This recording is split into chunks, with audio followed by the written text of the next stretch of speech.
পৃথিবীতে সবচাইতে ইবলিস যেই অস্ত্রটিকে ব্যবহার করে মানুষকে জাহান্নামের পথে ধাপিত করে, ইবলিস জাহান্নামের পথে মানুষকে নিয়ে যায়, তার মধ্যে সবচাইতে ভয়ঙ্কর এবং ভয়াবহ অস্ত্র হচ্ছে জিহ্বা।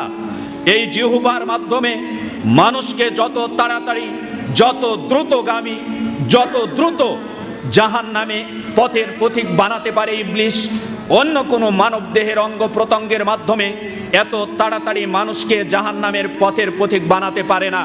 এজন্যই রাসূল সাল্লাল্লাহু আলাইহি ওয়াসাল্লাম জিহ্বার প্রতি সতর্ক করে বলছেন। হাদিসটি সাহল বিন সাদ রাদিয়াল্লাহু তাআলা আনহু থেকে বর্ণিত। তিনি বলেন, ক্বালা রাসূলুল্লাহ সাল্লাল্লাহু আলাইহি ওয়াসাল্লাম, আল্লাহর রাসূল সাল্লাল্লাহু আলাইহি ওয়াসাল্লাম বলেছেন, মাই আদমানুলি মা বাইনা লিহিয়াইহি ওয়া ফাকিদাইহি আদমানু লাহুল জান্নাহ। রাসূল সাল্লাল্লাহু আলাইহি ওয়াসাল্লাম বলেন, যে ব্যক্তি আমার জন্য দুইটা জিনিসের জিম্মাদারি নিবে, দুইটা জিনিসের দায়িত্ব কাঁধে তুলে নিবে, আমি তাকে জান্নাতে নিয়ে যাওয়ার দায়িত্ব কাঁধে নিচ্ছি। আমি তার জান্নাতে যাওয়ার মাধ্যম, তার জান্নাতে যাওয়ার জিম্মাদারি গ্রহণ করছি।